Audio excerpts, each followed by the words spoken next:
Hai, Assalamualaikum dan salam sejahtera. Selamat datang ke channel saya.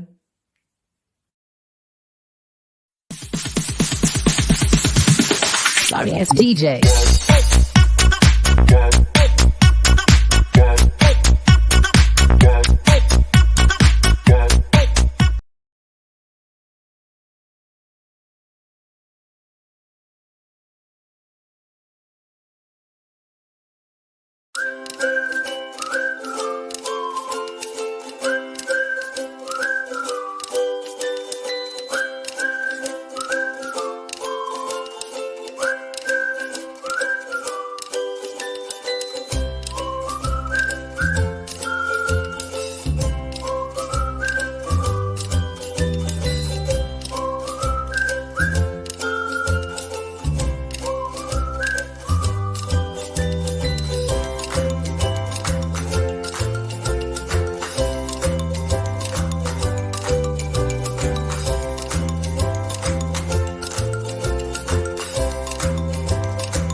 Okey pelajar, baiklah kita pergi subtopik kita yang pertama ni, pembahagian sel. So apa itu pembahagian sel?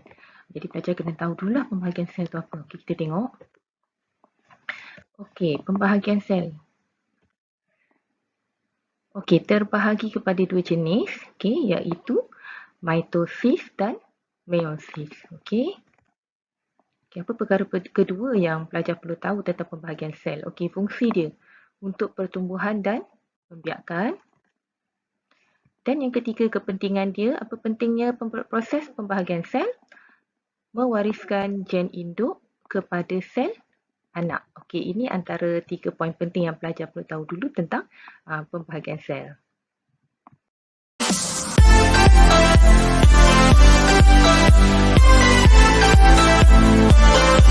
Okey, baiklah pelajar. So, kita akan tengok mengenai mitosis lepas ni.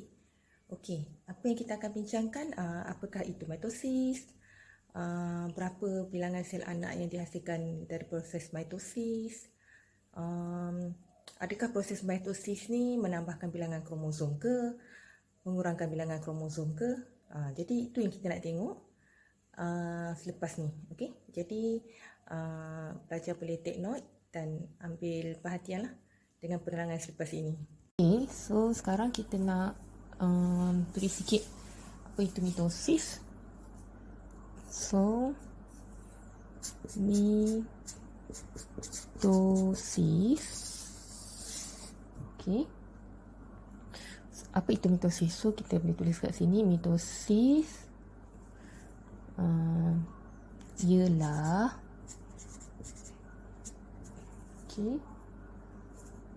ialah proses pembahagian sel yang akan menghasilkan sel seiras secara genetik. So, ini adalah maksud mitosis lah. Okay, jadi apa yang berlaku pada mitosis ni adalah yang berlaku adalah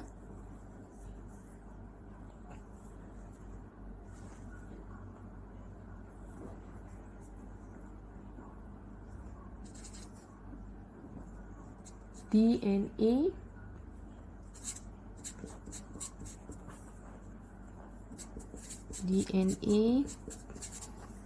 replika akan menghasilkan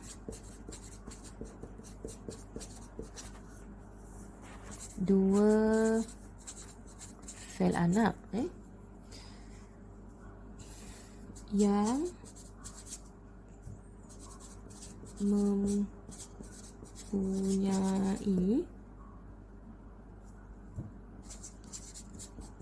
salinan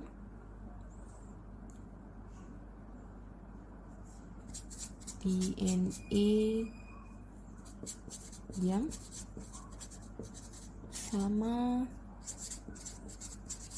dengan sel induk. Jadi ni yang berlaku waktu mitosis. DNA replika menghasilkan dua sel anak yang mempunyai salinan DNA yang sama dengan sel induk. Jadi apa lagi ciri-ciri mitosis ni adalah menyebabkan mitosis ni dia menyebabkan pertambahan apa? Pertambahan bilangan sel. Tetapi dia bertambah bilangan sel dia, tetapi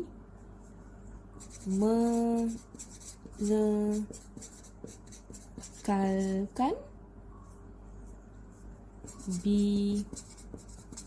bilangan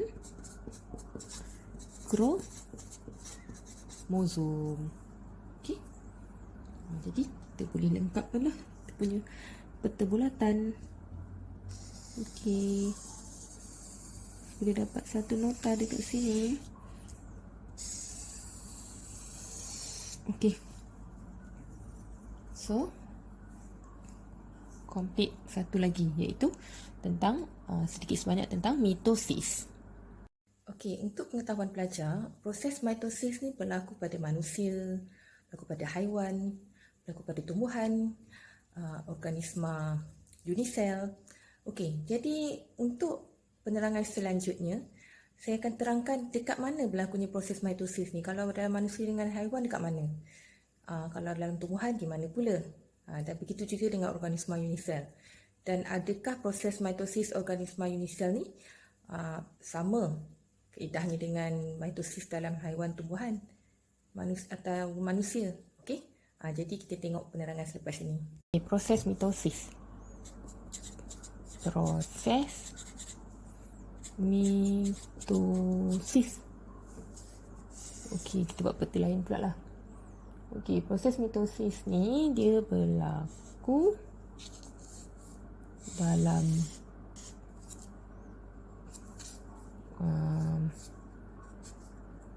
manusia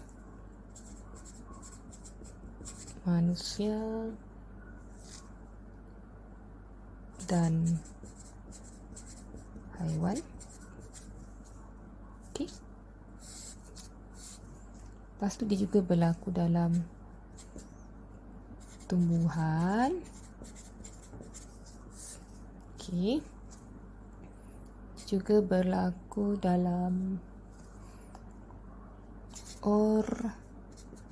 organisma unisel.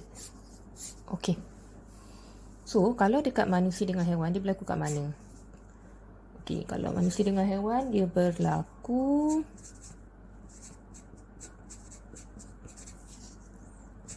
pada sel soma. Sel soma ni semua bahagian lah, kecuali bahagian sel pembiakan. So, kita tulis kat sini, tidak berlaku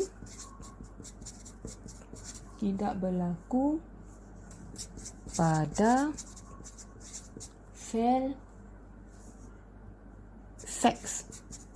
Okey, apa itu sel seks? Iaitu sperma dan ovum. Okey. So, kalau dekat tumbuhan pula, dia berlaku kat mana? Okey, kalau kat tumbuhan, dia berlaku di bahagian meristem. Okey, meristem ni jumpa kat mana? Meristem ni jumpa dekat hujung pucuk dan hujung akar. Okey. Okey, kita tengok pula dekat organisma unisel. Okey. Kat mana pula dia berlaku? Okey, organisma unisel ni dia menjalankan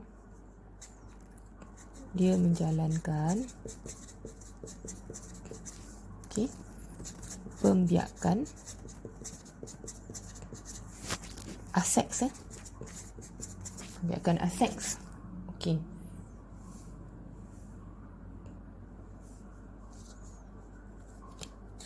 Tak nampak Okey.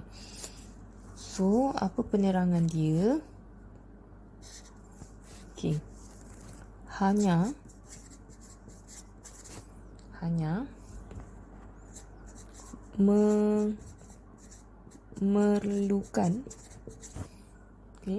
memerlukan satu induk untuk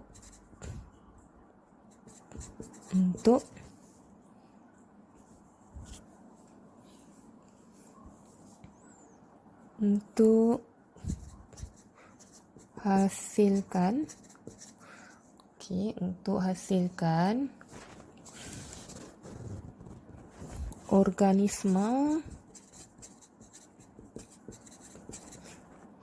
organisma baru tanpa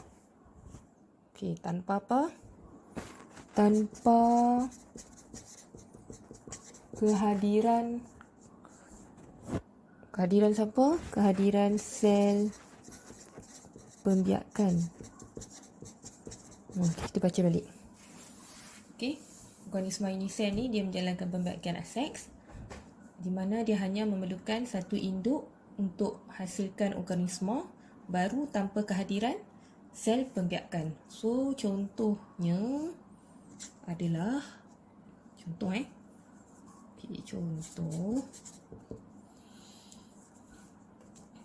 ulat, yeast dengan ameba. Kita tengok ni lah. Ameba. Okey. So, lengkap lagi satu peta lah. Lengkap lagi satu peta pemikiran. Okey. Okey, baiklah pelajar. Untuk mendapatkan pemahaman yang lebih jelas, mari kita tengok video grafik ni. Okey, video grafik ni ada dalam buku teks anda. Okey, buku teks ada Kementerian Pelajaran Malaysia. Okey, muka surat 81. Ini kalau di zon Negeri Sembilan lah. Okey, jadi saya tolong paparkan. Okey, mungkin ada pelajar yang ada kekangan tertentu tak dapat tengok video grafik ni, jadi boleh tengok dari sinilah. Okey, kita tengok video grafik ini. Okey, baiklah, kita tengok video dalam genetik. Mitosis. Semasa interfasa, penggandaan bahan genetik diperlukan untuk memulakan pembahagian sel yang dipanggil replikasi. Semasa profasa, pembentukan kromosom bermula. Sentriol bergerak ke bahagian sel yang bertentangan, menarik bebenang protein bersama untuk membentuk gentian gelendong. Pada hujung profasa, membran nukleus menghilang dan kromosom mula menyusun pada gentian gelendong. Semasa metafasa, kromosom tersusun di satah khatulistiwa. Pada masa ini, kromosom adalah paling padat dan jelas kelihatan. Gentian gelendong mula memadat dan memendek. Semasa anafasa, separuh daripada kromosom iaitu kromatid bergerak ke arah kutub bertentangan. Apabila kromosom sampai ke kutub sel, membran nukleus muncul semula untuk mengelilingi setiap set kromosom. Sitoplasma membahagi dan 2 sel anak terhasil.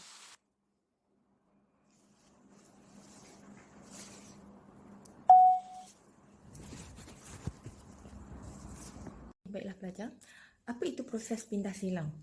Okey, pindah silang ni adalah proses pertukaran maklumat genetik antara kromosom homolog yang berlaku semasa profasa 1 meiosis. Okey, ini dia punya maksudlah. Jadi untuk mendapatkan gambaran dengan lebih jelas, saya akan lukiskan ilustrasinya. Jadi pelajar boleh fokus dan lihat bagaimana proses pindah silang ni berlaku. Okey, saya nak tunjuk sikit lah pindah silang. Okey, nak senang kita guna warna ni. Okey, kita kan ada macam ni. Kita lukis dulu pasangan, kalau pasangan kromosom homolog. Okey, kita lukis siap-siap kat bawah ni. Nanti warna dia tak lari.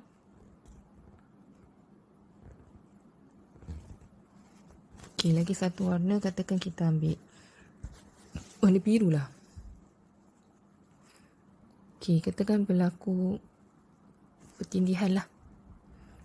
Pindah silang kan.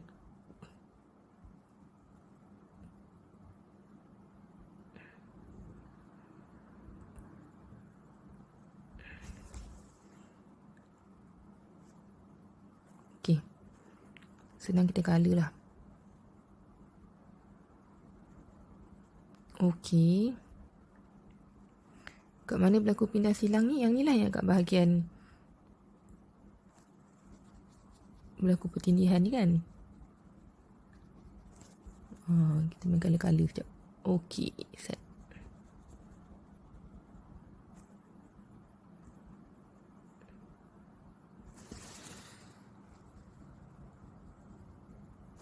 Okey, warna biru lah. Okey, merah tadi pun kita colorkan. Nanti kita tengok hasil akhir dia lepas pindah silang jadi macam mana.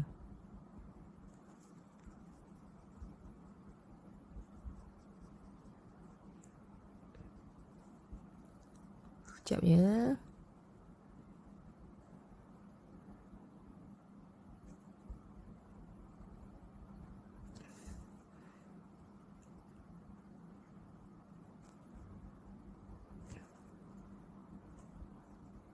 Lebih kurang lah Okey. So,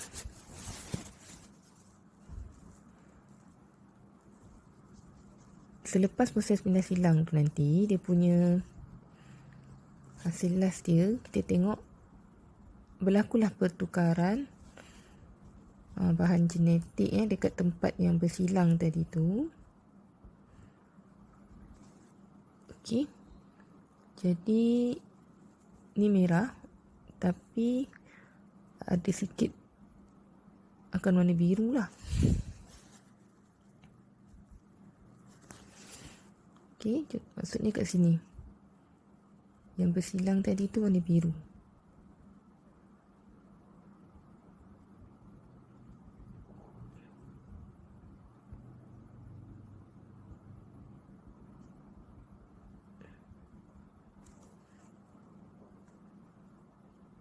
Okey, macam tu Okey, dekat sini pun ada sikit warna biru. Sebab dia bersilang kat situ tadi kan. Inilah yang menyebabkan variasi tu. Okey, jadi yang warna biru pula. Okey, ada sikit bahagian dia yang akan warna merah. Okey, dekat mana yang warna merah tu? Okey, ini warna biru lah. Ada sikit bahagian putih tu dia warna merah. Sebab berlaku pindah silang tadi kan.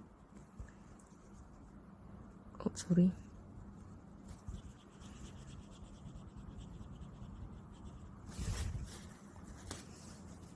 Sini merah lah. tadi dia bersilang kat situ kan. Dia kurang lah Sini pun merah.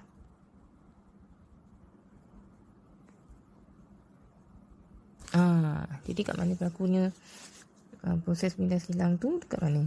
Yang ni lah. Dia soalan tanya ni lah pindah silangnya. Okey. Pindah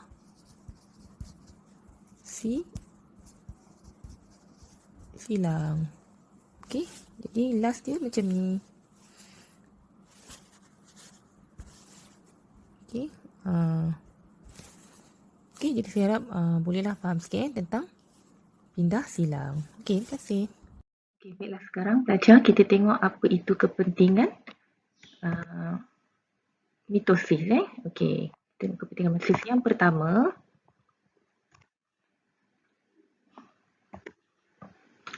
menghasilkan sel-sel baru dalam proses pertumbuhan. Okey, contohnya pergantian sel baru pada permukaan usus. Okey, yang kedua, apa itu kepentingannya? Menggantikan sel yang rosak atau yang telah mati. Contoh penggantian semula sel kulit yang rosak akibat luka atau cedera. Dan yang ketiga, mengekalkan bilangan kromosom. Okey.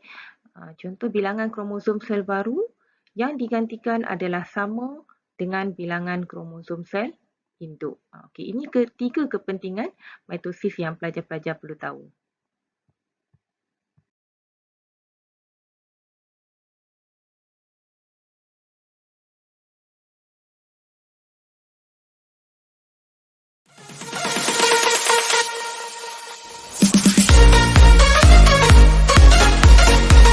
Okey, baiklah pelajar. Sekarang kita dah masuk meiosis.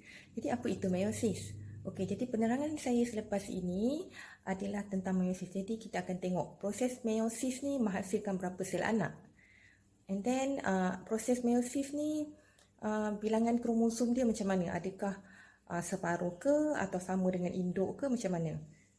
Dan kita juga akan tengok proses meiosis ni berlaku di mana. Kalau dekat tumbuhan ataupun dekat dekat manusia dan haiwan berlaku di mana.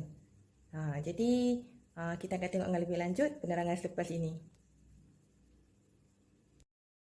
Okey, seterusnya kita tengok mengenai meiosis.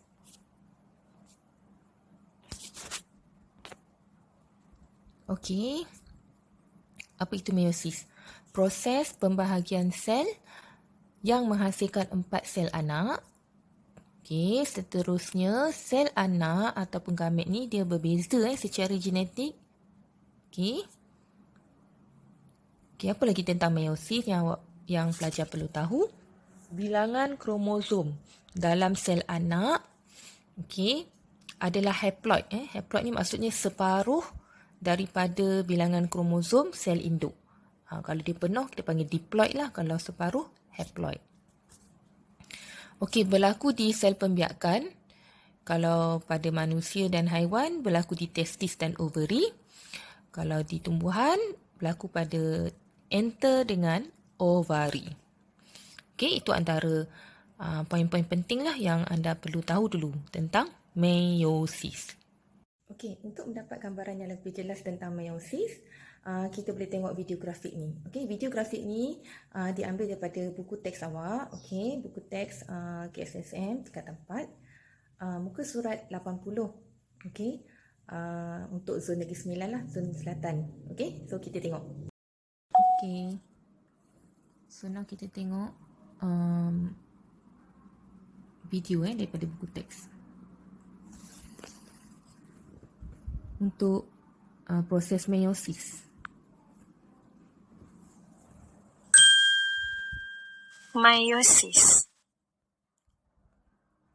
Semasa profasa 1, kromosom terbentuk daripada kromatin. Setiap satu terdiri daripada 2 kromatin. Membran nukleus hilang secara beransur-ansur dan gelendung terbentuk. Kromosom homolog mencari antara satu sama lain dan membentuk pasangan. Pindah silang berlaku untuk membenarkan pertukaran bahan genetik. Dalam metafasa 1, pasangan kromosom homolog tersusun pada satah khatulistiwa. Dalam anafasa 1, kromosom homolog berpisah dan bergerak ke kutub sel yang bertentangan.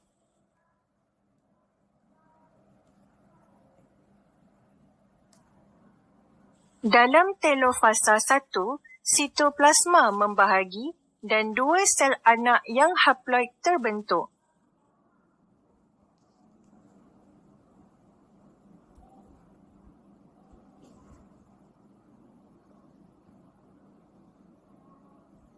Dalam profasa 2, pembentukan gelendung berlaku semula, membran nukleus mula hilang.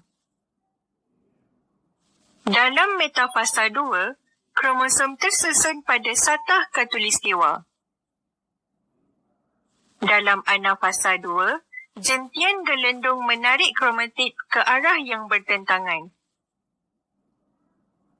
Dalam fasa terakhir proses meiosis, pemisahan sitoplasma dan pembentukan membran sel berlaku. 4 sel anak yang haploid terbentuk. Kesemuanya mempunyai maklumat genetik yang berbeza. Setiap sel anak mempunyai 2 kromosom sahaja, iaitu separuh daripada bilangan kromosom sel induk.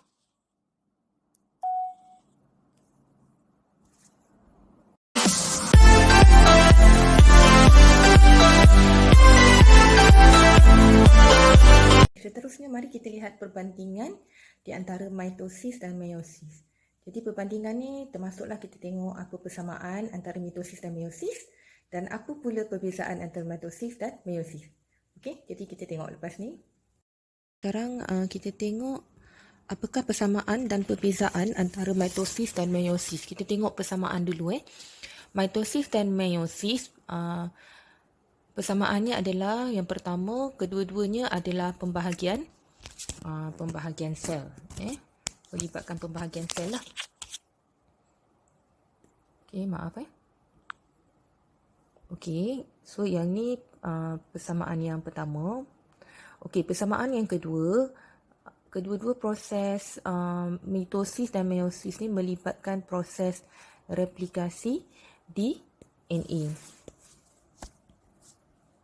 Okey, kita lihat pula perbezaan. Persamaan ada dua lah. Okey, perbezaan yang pertama, di mana tempat berlakunya proses ni. Kalau mitosis berlaku dekat sel soma. Kalau meiosis berlaku di sel pembiakan. Okey, kita tengok perbezaan yang kedua. Kalau mitosis dia hasilkan 2 sel anak. 2 sel anak, ini mitosis. Meiosis pula dia menghasilkan 4 sel anak. Okey, perbezaan yang ketiga, mitosis tidak melibatkan proses pindah silang, manakala meiosis pula melibatkan proses pindah silang. Okey. Perbezaan yang seterusnya, kalau mitosis ni dia punya sel anak dia seiras dari segi genetik, manakala meiosis sel anak berbeza dari segi genetik. Okey, perbezaan yang seterusnya, kalau mitosis ni dia tak ada variasi lah. Sel anak yang terhasil tu samalah dengan induk. Sebab apa? Sebab dia tak ada proses pindah silang. Kalau meiosis ni dia ada variasi. Okey, untuk perbezaan yang terakhir, kalau mitosis bilangan kromosom sel anak ni mesti sama dengan sel induk. Manakala kalau meiosis bilangan kromosom sel anak mesti separuh. Sebab dia melibatkan pembiakan, dia mesti separuh. Nanti sebab dia nak combine gamet betina dengan gamet jantan, nanti baru dia sama balik dengan induk dia. Itu kalau meiosis. Okey, itu saja untuk persamaan dan perbezaan mitosis dan meiosis.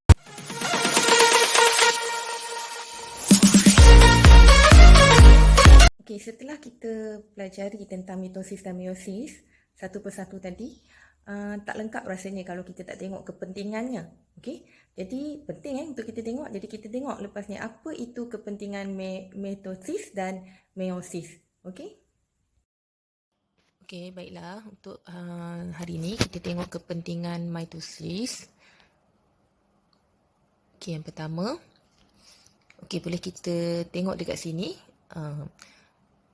Yang pertama, kepentingan mitosis adalah untuk proses pertumbuhan. Proses pertumbuhan, kalau pada tumbuhan, dia berlaku pada hujung akar tumbuhan.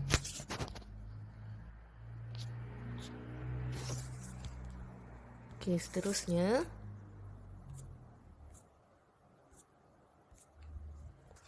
Okey, untuk menggantikan sel-sel yang rosak, jadi kita boleh tengok kat situ sekiranya permukaan kulit kita luka, jadi proses mitosis ni lah yang membantu untuk menggantikan sel-sel kulit yang rosak akibat luka tu, untuk proses penyembuhan semula. Dan juga penting untuk membantu proses pembiakan aseks lah dalam haiwan, mikroorganism seperti amoeba. Untuk proses tumbuhan yang pada tumbuhan tadi, selain hujung akar tumbuhan, dia juga berlaku di hujung pucuk. Hujung pucuk. Okey, itu untuk kepentingan mitosis. Okey, seterusnya kita tengok apa itu kepentingan meiosis. Kepentingan dia. Okey. Yang pertama, untuk menghasilkan gamet. Okey, menghasilkan gamet untuk proses pembiakan. Okey, apa contoh gamet tu? Kalau pada manusia perempuan, ovum. Kalau pada manusia lelaki, sperma lah. Okey. Okey, menghasilkan variasi dalam kalangan spesies. Maksudnya, dalam spesies yang sama, mesti ada variasi lah untuk menunjukkan perbezaan di kalangan satu spesies. Contoh, okey, tengok gambar ni. Okey, bunga. Okey, ada pelbagai jenis warna. Okey, ini variasi lah. Perbezaan tak adalah warna bunga tu sama je kan. Okey, seterusnya, okey, kalau macam dalam kumpulan kucing ni pun, warna bulu mereka pun tak sama. Ada warna gelap, ada warna putih, ada warna kuning, orange. Okey, kelabu. Okey, ini maksudnya menghasilkan variasi dalam kalangan spesies. Okey.